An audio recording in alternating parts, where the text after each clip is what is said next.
हरे कृष्णा, राधे राधे। आप सभी का आपके अपने चैनल प्रभु कथा भजन में हार्दिक स्वागत है।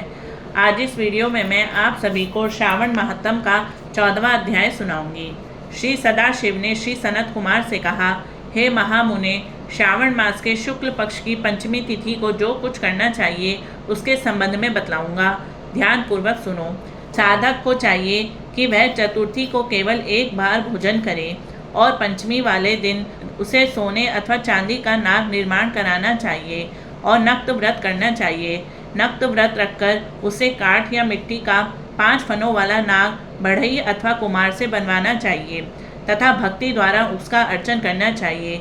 अपने घर के मुख्य द्वार के दोनों तरफ गोबर का 5 फनों वाला सांप बनाकर उसकी दूध तथा खीलों से पूजा करनी चाहिए। करवीर, मालती, चमेली तथा चंपा के फूलों द्वारा रमणीय गंध, अक्षत, धूप और दीप से पूजा करनी चाहिए। ब्राह्मणों को शुद्ध घी के लड्डू तथा खीर का भोजन करवाना चाहिए।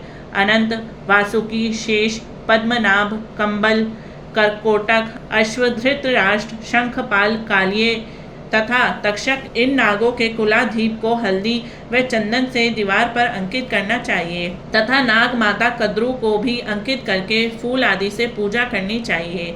साधक को नाग देवताओं का पूजन करके घी और खांड मिलाकर उनको दूध पिलाना चाहिए। उस दिन लोहे की कढ़ाई में कोई पकवान नहीं पकाना चाहिए। गेहूं और दूध का पायस बनाकर भुना चना, धान का लावा, भुने हुए जौ नागों को देने चाहिए और आप भी उन्हीं चीज को खाना चाहिए। साथ ही अपने बच्चों को भी यही भोजन कराना चाहिए। ऐसा भोजन करने से छोटे बच्चों के दांत मजबूत होते हैं। बाबी के नज़दीक गान वाद्य द्वारा उत्सव मनाना चाहिए।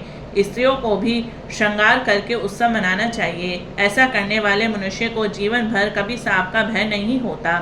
भगवान श्री सदाशिव ने श्री सनत कुमार से कहा, हे महामुने, सांसारिक जीवों के कल्याणार्थ मैं आपसे जो कुछ कहूँगा उसे ध्यान पूर्वक सुनिए।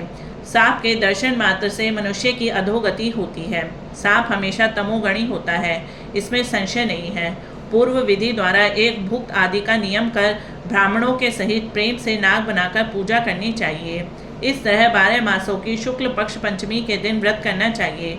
वर्ष की समाप्ति पर शुक्ल पक्ष की पंचमी को फिर पूजा करनी चाहिए।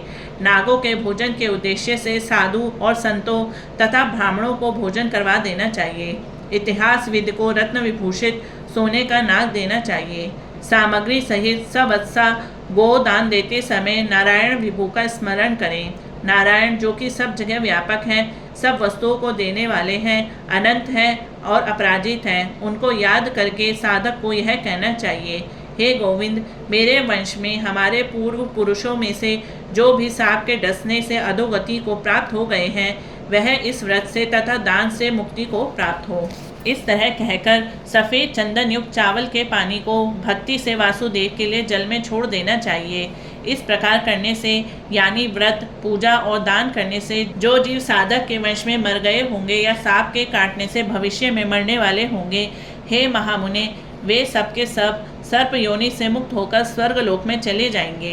हे मुनि सत्तम, इस प्रकार व्रत करने वाला अपने वंश का उद्धार कर अप्सराओं से सेवित हो शिव के सानिध्य में जाता है। जो इस व्रत को स्ववित्तानुसार करता है उसको इस व्रत के सभी फलों की प्राप्ति होती है। जो मनुष्य श्रावण मास शुक्ल पक्ष पंचमी के दिन भक्ति तथा श्रद्धा से नक्त व्रत करते हुए फूल आदि उपहारों से नाग देवों का पूजन करते हैं, उन पर मणि किरण विभूषित सूर्य प्रसन्न होते हैं। जो मकान का दान या प्रतिग्रह लेते हैं वह इस संसार में तो कष्ट भोगते ही हैं, मृत्यु के बाद उनको सर्प योनि की प्राप्ति होती है। हे विप्रेंद्र, जो लोग नाग की हत्या करते हैं उनके यहाँ अगले जन्म में पुत्र नहीं होता या होकर मर जाता है। स्त्रियों की कृपणता से भी प्राणी की सर्प योनि होती है। वह लोग जो दूसरों की धरोहर हजम करते हैं वे भी सर्प योनि पाते हैं। जो मनुष्य विभिन्न कारणों से सर्प योनि में चले जाते हैं उनके उद्धार के लिए यह नाग पंचमी व्रत एक उत्तम उपाय कहा गया है। जो लोग धन की कृणता त्याग कर नाग पंचमी का व्रत और अर्चन करते हैं उनके हितार्थ सब नागों के स्वामी शेष और सब वासुकी नाग भगवान हरि से, भगवान सदाशिव से हाथ जोड़कर प्रार्थना करते हैं। शेष और वासुकी की प्रार्थना से प्रसन्न होकर भगवान सदाशिव और भगवान हरि उन लोगों की सभी मनोकामनाएं पूर्ण करते हैं। वे लोग इस संसार में सुखपूर्वक अपना जीवन व्यतीत करने के बाद पहले नागलोक में जाकर अनेक तरह के भोगों को भोगकर उसके पश्चात बैकुंठ लोक या कैलाश में भगवान श्री विष्णु या भगवान श्री सदाशिव के गण होकर परम आनंद को भोगते हैं।